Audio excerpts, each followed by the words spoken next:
Okay, guys, welcome back. It's episode 8, I believe, on our podcast. And again, this is East meets West. Hussein Kabani from the East End of Toronto, Steve Zalunardo from the West End.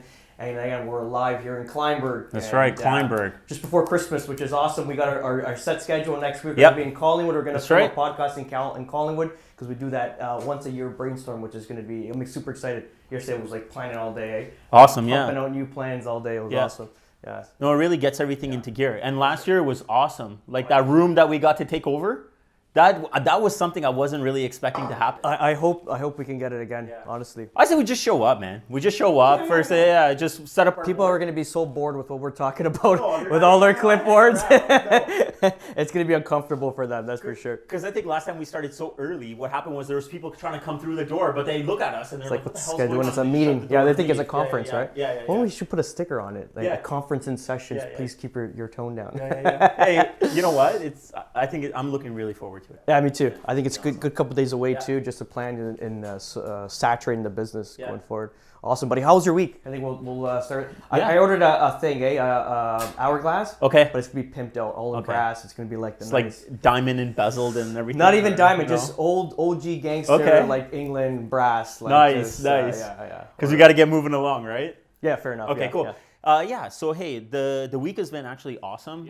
As I've been telling you, it's just been. December, I know, but you know what? I even went back and looked at my quarters year over year, and December or fourth quarter always ends up to being like the second largest one for me. Really? Yeah, second largest. So it's like second quarter and then fourth quarter, and then first and then third quarter is just kind of dead for me. But yeah, so it's been awesome. Like we've picked up a bunch of listings. And basically everything's sold conditionally. So there's another one. Thanks, man. There's another one that we put up just yesterday. It's priced very aggressively. I don't see any problems with it going.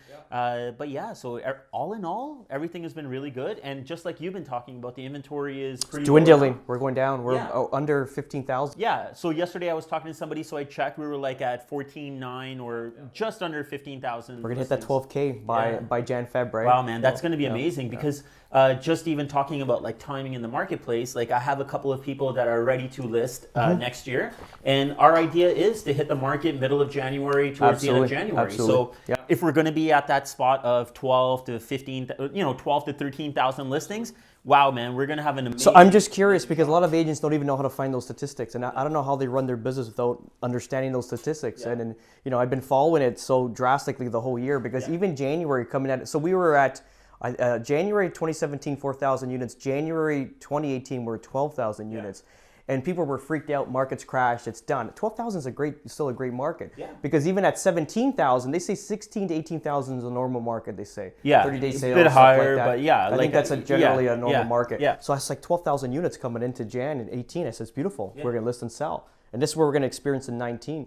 Yeah, sure. and I think just it is a good strategy if you know the numbers, so you can guide your clients a little bit better, right? Because the thing is that a lot of people naturally, and we've talked about this, naturally they would want to wait until the springtime because it's the hot market. But listen, there's going to be 18, 19,000 listings available for sale at that time. I'd rather be on the market at 16,000 or 13,000. No limit. Economics 101. Yeah, exactly. Right? Supply and demand. So it circles back to what you were saying about like knowing the numbers, and if you're running a business, right? Absolutely. I mean, that's the base of it. It's supply and demand. Absolutely. That's what we deal with. Yeah, for sure. Good, buddy. Awesome, man. How's your week? So, pretty good week. Listen, it's probably been one of my best Decembers in a long time. Amazing. Usually, like you said, you have a powerful, what would you say, Second and fourth. So I usually have an amazing first, second, third is okay the first couple of months, and fourth is dead. So this is probably my best fourth quarter. And I say best for December in a while. Nice. And again, highs and lows. So yeah, we're into the month like 4 or 5 transactions, which is great. Awesome. Myself, whatever. And then so highs and lows. So that's all good, right? But I mean this month here, like I was mentioning to you, it's all about planning, right? Like my mind is so focused on 2019. It's insane. Like the new things we're coming up with, just going forward, improve. I feel kind of bad for the people that work indirectly for me, like the people like the social media guys and the marketing guys and whatever, because they're getting grilled right now because we have to improve everything. Everything's starting from scratch again. Whatever we did last year, you got everything has to be improved. We can't go into the same plan. I think in the beginning of my business, I used the first 3 years, I was like, yeah, it's working, just keep it going. Now it's like, no, just literally clean slate, burn everything and rewrite it. Buddy, but that's what I love about you, man. Because every year around this time, like you're like planning. And for me, like you know how I am. I'm like all over the place. I have like all this crazy stuff, but I like that's why I love what you do, and it kind of grounds me. So going back to the Blue Mountain thing, it really makes me focus and grounded. Everybody's bloated and hungover this month, and I'm guilty in the past for doing that, to be honest. But I mean, ultimately, right now, it's like I'm telling you, going to the gym twice a day. I'm on that pill now. You have I'm on that pill, man. Try it, buddy. Like I'm on it. Like so, yesterday morning I woke up, I did the workout, and before I went to sleep yesterday too. Do another workout. Yeah, man. No, it's amazing. And it also had to do with Mike Squadrilla, like tapping my stomach a few times 2 weeks ago when I was here. He keeps us honest. Yeah. He does. He's just like grabbing my stomach, like, "What's this, buddy? What's this gut?" And since that day, keeps us honest. Since that day, I've been on it, buddy. Burn everything. You know, I noticed too now, like so. So I'll just finish my ending of the thing. So ultimately, good month. We had just I think I mentioned in my Mondays with Steve this week here regarding an amazing transaction. Friday night, we list this property. Let's say Wednesday. By Friday, we get 3 offers. Awesome. Right? Awesome. Amazing. So excited. Like, oh, this is amazing, right? Adrenaline, right? Oh, yeah. But I have guests over, and these are good friends of mine, good clients too. So now, but I'm split between. Naturally, we have full obligations to our clients. We're not going to let this thing. We're not pushing it to tomorrow to deal with it. We're dealing with it. So I'm like entertaining, and then like taking a call, and then going to the computer, and then coming back, entertaining. You know all that mix, right? It's like a mixer. I'll call that a mixer. And then ultimately, so amazing. We get 3 offers. We take the highest offer. Naturally, everything. The conditions are great. The agent he wrote me a letter this long. Wow. These are my best clients. We've done 5 transactions together. They're solid. They're secure. I'm telling you, it was like, okay. And he's a broker. I'm like, naturally, okay, this guy is, and he was very authentic. He's actually a really nice guy. I can't say anything about him. But everything looked in that way that was the best offer, which it was, even price-wise, right? So it was no other option for us. So we took that offer, and okay, perfect. Now celebration on Friday night. Saturday, I get a picture. Look, Steve, here's a deposit check, so certified checks. There's one for $10K, one for $20K, paid payable to my trust account. And that's going to be, I have no time to deliver it on Saturday. I'll be on Sunday. I'll drop it off at your office. No problem, as long as you got the check. But we need it by Monday anyways, right? Yeah. So Sunday, I'm literally burnt out. I have nothing in the gas. You're in your pajamas, literally, or your joggers watching Netflix. Burnt out of my mind. And I got a call. And I see the number. I said, uh-oh. It's not a good call right now. It can't be a good call. So I literally jumped up. I'm like, okay, hey, what's going on? Yeah, Steve, I'm so sorry. I go, okay, what happened, buddy? He goes, they don't want to go through with it. They got cold feet. Their parents talked them out of it. They're getting married. They want them to put the money towards the marriage. Like, imagine. Like, I get married, but don't spend all your money on a bloody one-day event. Yeah. And that's it. So, I feel very terrible for him too. Like, the agent was a very genuine guy. Like, it was a guy that you can kind of feel that, like, trustworthiness, right? Yeah. But anyway, so that was a blow. So literally I had to I came back to the office, called back all the agents that had offers. They're not coming up. They're not coming near where we need to be. Then we had 4 showings on Sunday, even though we're sold conditions to follow up with all the agents. One guy wants to show it again twice. And then he comes with some ridiculous number. I'm like, bud, just keep it to yourself. So we'll stay on the market. I call my client, I go prepare for a 30-day sale. That's it, it is what it is. So it's a little bit inflate and deflate, but it's okay. It's part of our business, eh? And I think it's how we handle it too. And I told my clients, that's what it is. You'd rather this thing blow up on Sunday, than on conditions 5 banking days down the line. Drag it out for a week, or even on closing. Like, we don't need that. Like, if they don't want the property, then it's better that they're not going to close on it. We can't entice them or do anything different to get this thing done. So that was my week. No, that's awesome, man. Yeah. So that's pretty good. Yeah, so that's it. Going back to the market, so you're seeing the conditions dwindling down. Yeah.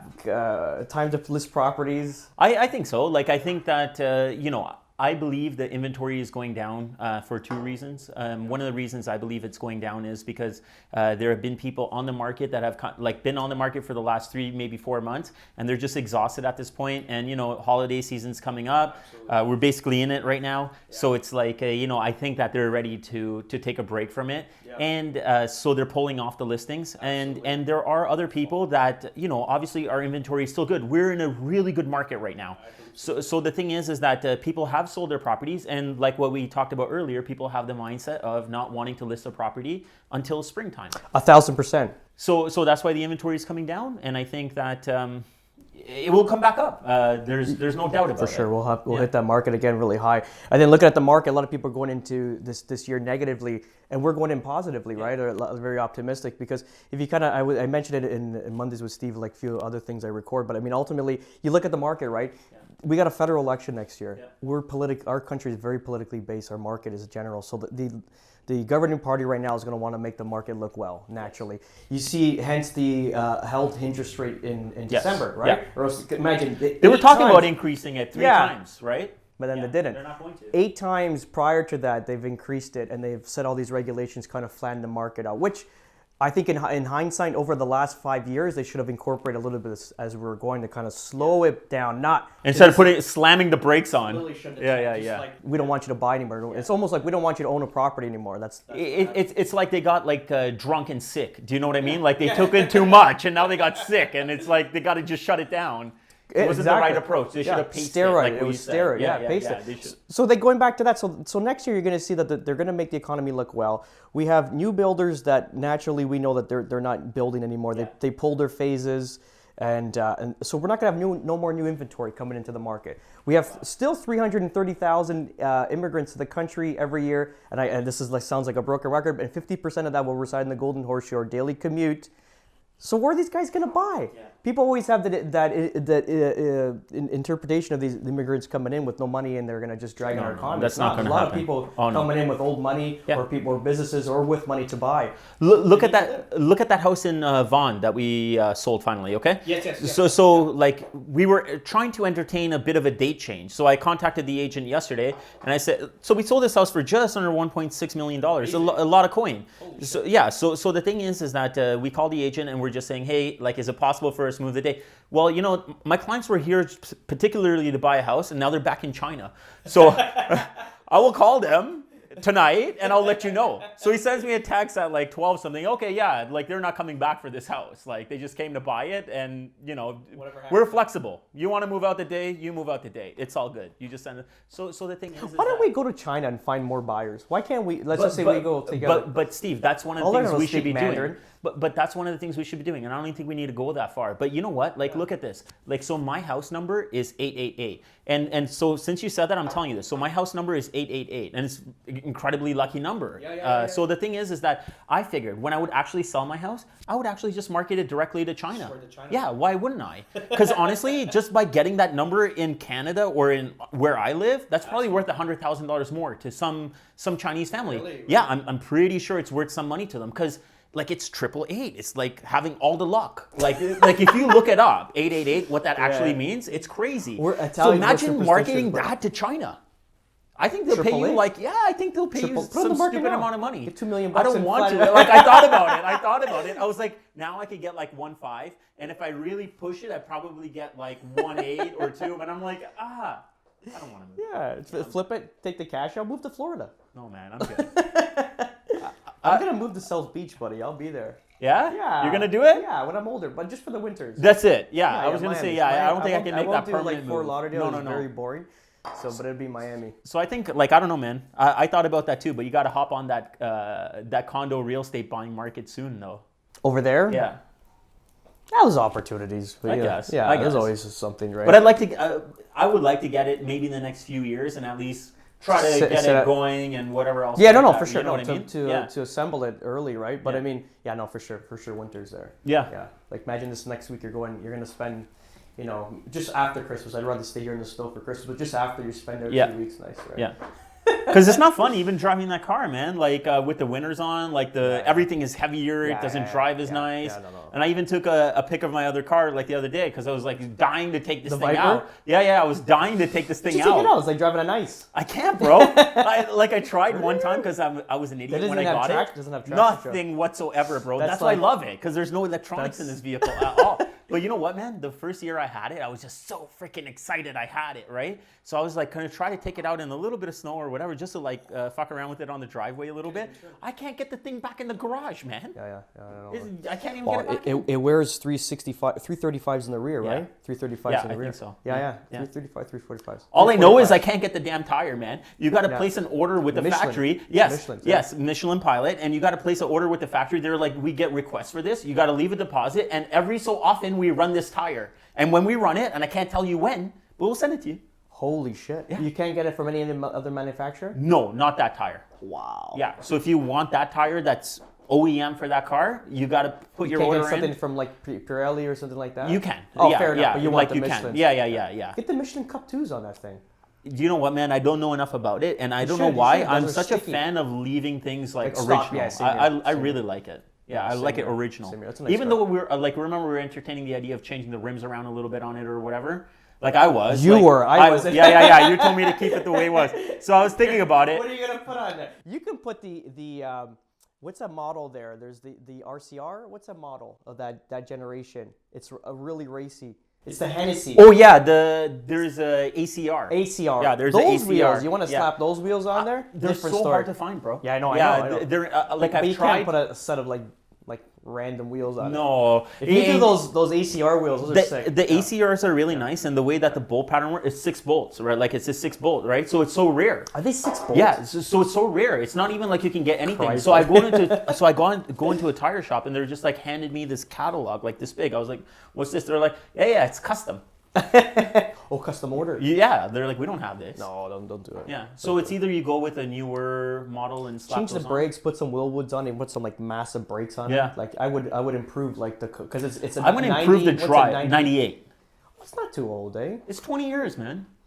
It's a 20-year-old car. But yeah, improve those brakes. Put nice big cross-drilled rotors, some Willwoods or Brembos. Like modify that thing. Like, and I would put Michelin Cup 2s on it. Yeah, like those are like it's like driving with gum. So sticky. You know what? I have especially that car. Yeah, I have to do it because the thing is that I got like crappy tires just because I needed to get away. Like not the rears, just the fronts because they were so bad. So I just put them on this last year. But yeah, I got to do something proper with it. But the rims, like they're so bad. Like you can't even balance them anymore. Oh, really? Yeah, you can't even balance them anymore. But refinishing, you just said. Yeah. That might be a really good option. There's a place out here in the West that does it. Yeah, you bring them in, they'll refab. They're like $120 or something like that a piece or something. Get them all refinished nice. Yeah, they'll look good. That's good. Yeah. Awesome. Well, that's my spring plan. Viper chat. Yeah. Cool. What else do we see going on into 19? What else? Any factors you're seeing? Well, I mean, you know what? Like I think that there's a lot of different things, but overall, I really don't see it being anything that's really going to affect the market dramatically. Like, I don't think we're going to see what we saw in like 2017. No, it's done. It's over. All of that stuff is done. Yeah. Like, and you know, it's kind of what I talk about too. Is like I think if you're going to be involved with real estate, it's really a long-term holding. Absolutely. So whatever happens in 2019, I think is going to be insignificant almost in the grand scheme of things. Absolutely, like, absolutely. There will be things happen, and people will lose their shit here and there, but. Yeah, I think it's not going to matter. It's just the blow up. I think the only problem we got to watch now is just so the federal election is going to handle the market economy in that way. Just the people that can't close in the new properties. The builder homes is going to be a problem. That one's going to be tough. Yeah, the builder homes is going to be a problem. That's scary, man. I really I feel for those people, right? Because it's tough. That's a terrible situation to be in. But even talking about builder homes and a little bit circling back to what you were talking about. See, the thing is that you're right about the immigration rate and everything else like that, and where these people are going to go in the golden horseshoe. But see, I think that what a lot of the builders that have holding power, what they've done is that they're not, like we've talked about it, they're not building anymore. No, they won't. Right they now. won't. So I think what they're going to do is that I think they want the resale market to swell up again, like the demand to be really high. So they can continue to sell the homes at the rate that they were going to sell them at, right? Yeah. So like say, for example, in my area, right? For new construction townhouse, like in an area called like New Seaton. In New Seaton, that's your farm. So in New Seaton, they for a townhouse, they want somewhere around like $700K for this place. But whereas in resale right now, you could probably pick it up for like 6 and change. Do you know what I mean? They want 750. So I think they're gonna wait until like this all gets absorbed and the demand becomes so much that people have no choice. They're gonna be pushed into. It's a good point. Yeah. It's a good point, but even you got to look at the building costs. Building costs have not come down; they're only gone up. They're going up. Yeah. So even for them to make a profit, because who knows when they bought that land? Some people bought the farms 20, 30 years ago, but a lot of these guys this is new in the last 5 years. Look at the guy I listed. You know that one-off builder. Like he's still holding the bag on that thing. It's like, dude, no, that's not what's gonna happen. going on? That's not gonna happen. But they are newer builders. Like there was, I don't exactly remember which one it is. There's one in Ajax, and honest to God, man, they are sending emails out every week. Yeah, commissions, incentives, incentives. we'll pay off 4%, your Visa cards. We'll pay your lease for a year on your car. Everything. And like I don't know if I've mentioned it before, but like they're even doing deposit structures. Okay, give us $5,000 now or $10,000 as a deposit, and to work up to your down payment, give us $2,500 a month. Yeah. Like, come on, man.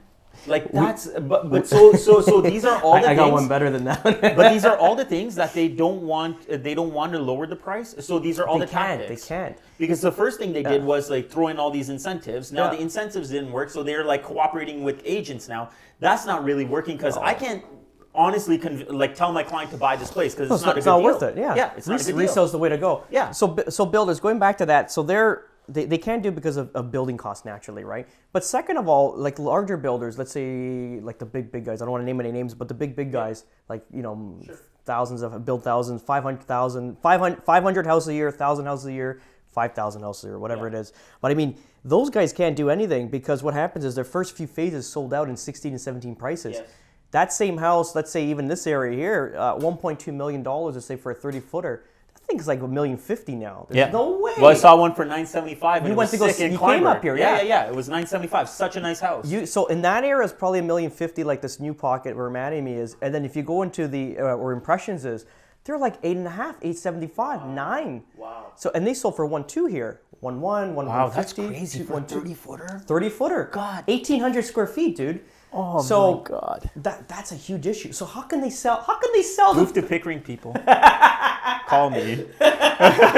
This is crazy here. It's east and west, brother. Wow, man. Yeah. So. Wow. Yeah, that's what it is, dude. Wow. Yeah, that's what. 1.1 million. That's what they were selling. 4,500 square feet in Impressions, or not Impressions, in Kleinberg Hills. 2.3, 2.4 million.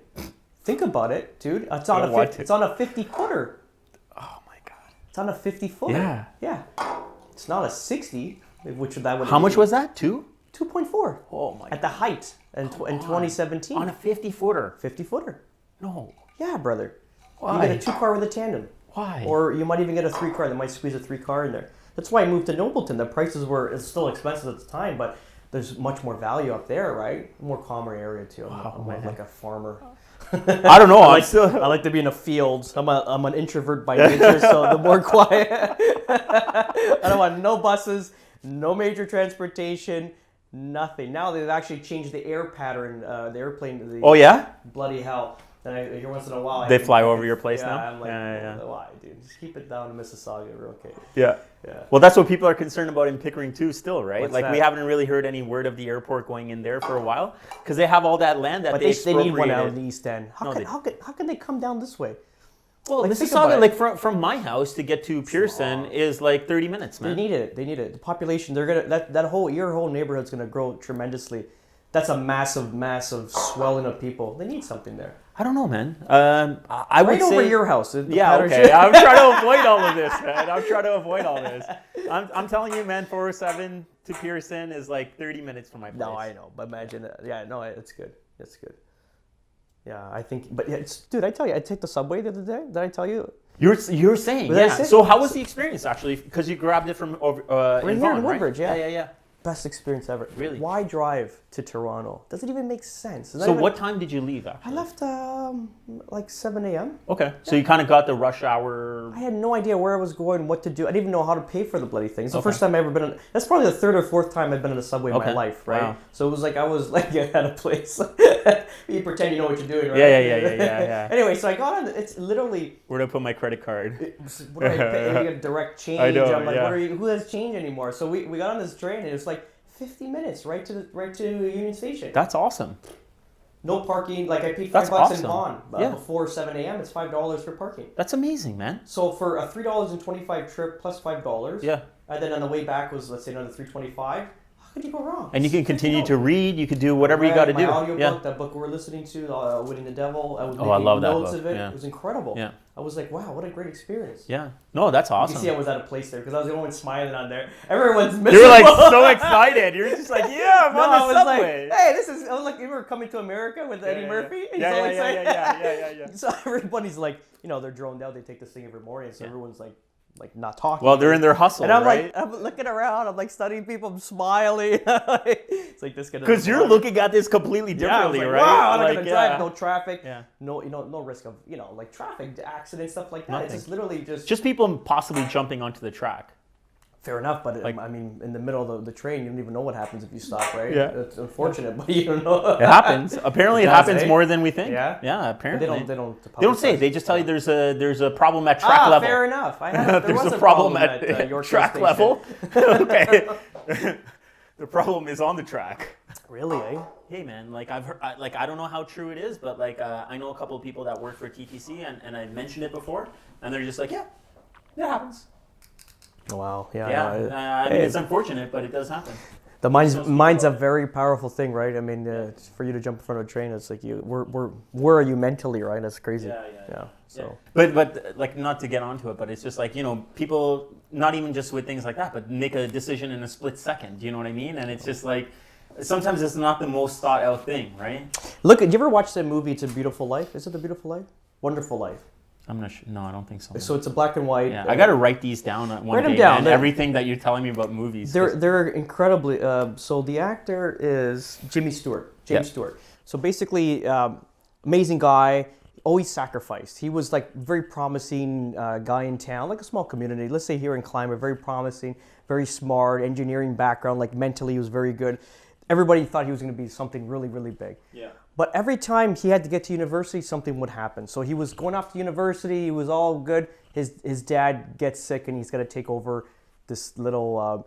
It was called loans and something loans. Anyway, it's basically like a small bank, and they would loan out to people to build houses, stuff like that, right? But it was more of like almost a non-for-profit type thing. He was doing it more for the community because there was like a very greedy person in town that was want to own everything and put everyone in rentals rather than owning properties, and there was the only ones that would lend money out to buy, right? So. There's like Italians in there too. It was like pretty cool. Anyway, so this guy always sacrificed, never get to university because the father got sick and then he had to take over the business. What happens is the uncle is his partner. Yeah. He's a little bit looped. He's not a very good businessman, but he's a good accountant, but he's not a very good business savvy. Yeah. So he basically had to deposit this 10 grand. Yeah. Because that was to float the books, and so this guy doesn't call on the mortgage and take over the savings and loans. And he had the money in the newspaper because he was like very superstitious and whatever like that, and he was talking to this old guy and he was like hitting him with the paper. Look at my grandson, he's a war hero, and he threw the paper at him, but the paper had the money. 10K. So this old 10K in the 30s. Yeah, huge money. Like Yeah. $500,000 or whatever. Yeah. So basically what happens is so now they lost the money. So basically now it looks like they were maybe playing the stock market. They were doing fraudulent things. Yeah. So this guy, I forgot his name, Harry. I think it's Harry. Anyway, so he, no, maybe not. So Jimmy Stewart, anyway, his character, basically what happens is with him is that he figured that to pay the loans, he was better off dead than alive. And so he tries to commit suicide, right? Wow. So he jumps off a bridge into icy cold water near around Christmas because he figured his insurance policy will cover the damages and then extra money for his family. So he thought he was better dead than alive. But there was an angel that saved him and kind of like brought him through this period without him actually there. If he never existed, how would this community look like? Right. And it was just basically if he wasn't there, it wouldn't look like the way it was, right? And then it closes. So fast forward. The story closes where he realizes whatever, his life is more important. He's more valuable alive than dead, right? And it's not the money, the situation. And everybody in the town came to him and they found out what happened. They all donated money back to get this money, so they paid off the greedy guy. But anyway, it's a very amazing story. Like those old stories, they're not today action-packed, an explosion, car crash, a car spun over, something, CGI. No, this is all like there's no special effects. It's Yeah. all about writing. It's quite brilliant. But anyway, so that's pretty much it. Like that's Yeah. that's I don't know where we got from that, but anyway, but it's a good story. No, it's great. Like, I mean, it just goes to show you, right? Like, there are a lot of good people out there that want to do good, and then you always end up with this crowd of people that just want to take advantage of all situations, Absolutely.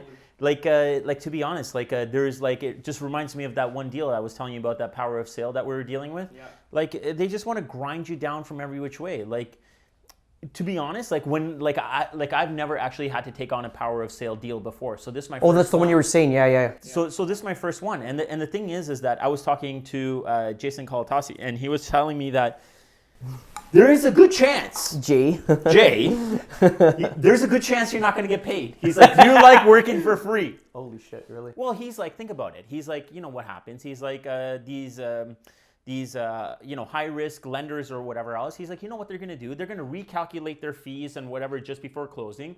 They're going to say, well, there's not enough money to pay it out. Like, so they're going to, even if that money is in a deposit trust account or whatever for us, like it's sitting in my deposit trust account right now. So the thing is that if they come back and say, hey, out of the adjustments, we still need X amount of money to close it and we don't have enough commission to pay you out or whatever, like, we have to release those funds. No matter what, we have to release those funds because that comes first. Then you can do whatever you want to do, sue them and whatever. But you gotta. So what are you doing now with that deal? It's done. Now it's just like, do I get paid? There? Yeah, will I get paid on it? Yeah, you'll be fine.